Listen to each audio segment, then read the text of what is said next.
சுமாரான பர்ஃபார்மன்ஸ் அப்படின்னு சொல்றதை விட மட்டமான பர்ஃபார்மன்ஸ் அப்படின்னு சொல்றதுதான் கரெக்டா தோணுது. இந்த இந்தியன் டெஸ்ட் அணி கிட்ட இருந்து நிறைய எதிர்பார்த்த இந்த தோல்விக்கு காரணம் இந்தியாவின் பேட்ஸ்மேனா, இந்தியாவின் பவுலர்ஸா? இந்தியா 2வது இன்னிங்ஸ்ல 35 ஓவர் கூட விளையாட முடியல அப்படின்னா கேள்விகள் கேட்கப்பட வேண்டும். ஒரே பிச்சில் ஒரு அணி 400க்கு மேல அடிச்சிருக்காங்க, இன்னொரு அணி ரொம்ப சுமாரான பேட்டிங் பண்ணிருக்காங்க அப்படின்னா எனக்கு என்னமோ அந்த 2ஆம் நாள் லஞ்சுக்கு பிறகு சிராஜ் அண்ட் பும்ரா வச்சு ஓபன் பண்ணிருக்கணும் போலிங்க அப்படின்னு தோணுச்சு. டீன் எல்கர் அருமையா விளையாடினார். இந்த மாதிரி ஒரு பிச்சில் எப்படி விளையாடணும் அப்படிங்கறத எடுத்து காட்டினாரு டீன் எல்கர். ஒரு பக்கம் உங்களுக்கு 3 பவுலர்ஸ் 4 or 4+ கொடுத்திருக்காங்க அப்படின்னா டெஸ்ட் மேட்ச் கிரிக்கெட்டை ஜெயிக்கவே முடியாதுங்க.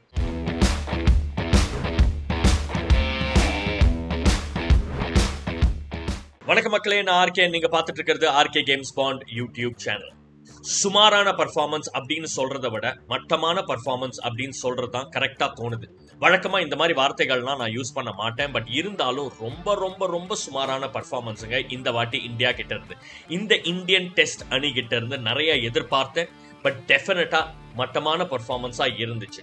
இந்த தோல்விக்கு காரணம் இந்தியாவின் பேட்ஸ்மேனா, இந்தியாவின் பவுலர்ஸா அப்படிங்கிற கேள்வியோட தான் இந்த வீடியோவை நான் ஆரம்பிக்க விரும்புறேன். உங்களுடைய ரீசன்ஸ், எதனால இந்தியா தோத்தாங்க, இல்ல கேப்டன்சி பெட்டரா இருந்திருக்கணுமா, என்ன ரீசனா இருந்தாலும் கட்டாயமா கீழே காமெண்ட் செக்ஷன்ல உங்களுடைய கருத்துக்களை பதிவு பண்ணுங்க. இந்தியா 2வது இன்னிங்ஸ்ல 35 ஓவர் கூட விளையாட முடியல அப்படின்னா கேள்விகள் கேட்கப்பட வேண்டும். டோர் கேம் இல்ல, பிராக்டிஸ் டைம் இல்ல, அப்படி இப்படி நம்ம எவ்வளவு வேணாலும் சொன்னாலும் ஒரே பிச்சில் ஒரு அணி 400க்கு மேல அடிச்சிருக்காங்க, இன்னொரு அணி ரொம்ப சுமாரான பேட்டிங் பண்ணிருக்காங்க அப்படின்னா கேள்விகள் டெஃபினட்டா எழுப்பியே ஆகணும். பட் என்ன பொறுத்த வரைக்கும் பேட்டிங்கா பவுலிங்கா அப்படிங்கிற கேள்வியை நீங்க கேட்டீங்கன்னா பவுலர்ஸ் தான் டெஃபினட்டா சுமாரா பர்ஃபார்ம் பண்ணிருக்காங்க. ஓகே, லுக், முதல் இன்னிங்ஸ்ல KL ராகுல் அட்டகாசமா விளையாடினாரு, 2வது இன்னிங்ஸ்ல விராட் கோலி வேற லெவலா விளையாடினாரு, அதெல்லாம் ஒத்துக்கிறேன். பேட்டிங் இன்னும் பெட்டரா இருந்திருக்கலாம், அதுல நான் obviously know two ways about it. But இருந்தாலும் ஹெல்ப்ஃபுல் கண்டிஷன்ஸ்ல உங்களுக்கு கண்டிஷன்ஸ் நல்லா ஹெல்ப் ஆகும் பொழுது பவுலர்ஸ் இன்னமும் பெட்டரா போட்டிருக்கணும் அப்படிங்கறதா என்னுடைய கருத்து. யோசிச்சு பாருங்களேன், பவுலிங்ல சவுத் ஆப்பிரிக்கா பேட்டிங் பண்ணிக்கிட்டு இருக்கும் பொழுது இந்தியாவுடைய பவுலர்ஸ் ஜஸ்பிரீத் பும்ரா நல்லா போட்டாருங்க. அஸ்வின் அவருடைய வேலையை கச்சிதமா பண்ணாரு, பிகாஸ் எக்கனாமிக்கலா அவர் போட்டார். சிராஜ் மேபி இன் பார்ட்ஸ் நல்லா போட்டார், பட் ஓவரால் எக்கானமி ரேட்டை எடுத்து பாருங்க. முகமது சிராஜ் கிட்டத்தட்ட 4 runs per over கொடுத்தாரு. ஷார்துல் தாக்கூர் கிட்டத்தட்ட 5.3 runs per overல போயிருக்காரு.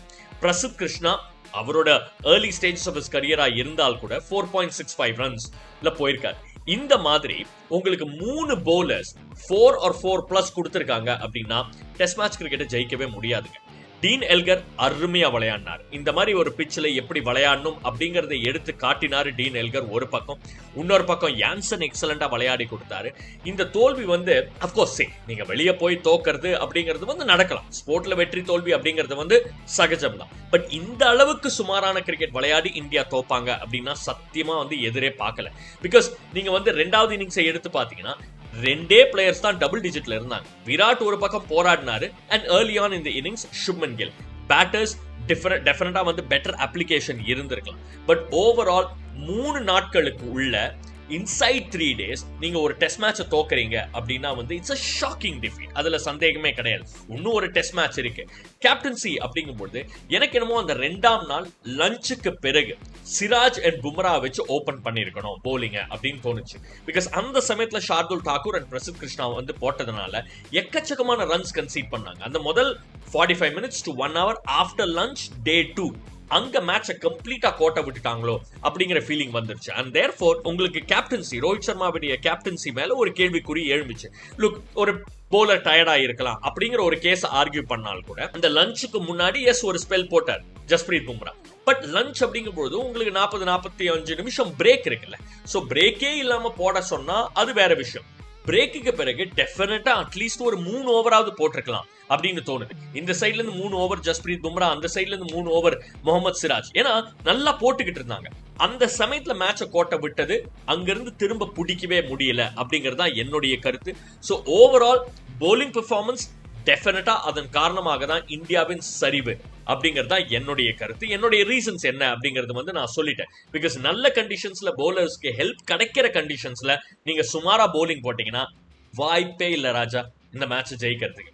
பார்ப்போம் திரும்ப எப்படி மீண்டு நியூ இயர்ல டெஸ்ட் மேட்சை விளையாட போறாங்க. பிகாஸ் அடுத்த வென்யூ நீங்க கேப் டவுன்ல தான் நியூ இயர் டெஸ்ட் மேட்ச் அப்படிங்கும்போது கேப் டவுன்ல இந்தியாவுடைய ரெக்கார்டு ஒன்றும் பெருசா டைமும் கிடையாது. ரீக்ரூப் பண்ணிட்டு திரும்ப வரத்துக்கு ரோஹித் சர்மாவுக்கு பொறுத்திருந்து பார்ப்போம் எப்படி வர போறாங்க அப்படின்ட்டு. ஸோ இந்த வீடியோ முடிக்கிறதுக்கு முன்னாடி குவிக்கா அதே கேள்வியோட தான் நான் முடிக்கிறேன். இந்த தோல்விக்கு காரணம், இந்த பெரிய தோல்விக்கு காரணம் இந்தியாவின் பேட்ஸ்மேன் சுமாரா ஆடினதா இல்ல இந்தியாவுடைய பவுலர்ஸ் ரொம்ப சுமாரா போட்டதா? பேட்டிங் அப்படிங்கும்போது KL ராகுல் நல்லா விளையாடினாரு, விராட் கோலி நல்லா விளையாடினாரு, ஆங்காங்கே நல்ல பெர்ஃபார்மன்ஸ் இருந்துச்சே தவிர என்னை பொறுத்த வரைக்கும் பவுலர்ஸ் மிகவும் சுமாரா போட்ட காரணத்தினாலதான் இந்தியா இந்த தோல்வியை சந்திச்சாங்க அப்படிங்கிறது என்னுடைய கருத்து. உங்களுடைய கருத்து என்ன அப்படிங்கறத கட்டாயமா காமெண்ட் செக்ஷன்ல பதிவு பண்ணுங்க. அண்ட் உங்களுக்கு இந்த வீடியோ பிடிச்சிருந்தது அப்படின்னா லைக் பட்டன் அழுத்துங்க, ஷேர் பண்ணுங்க. Most importantly RK Games Bond YouTube சேனலுக்கு சப்ஸ்கிரைப் பண்ணுங்க.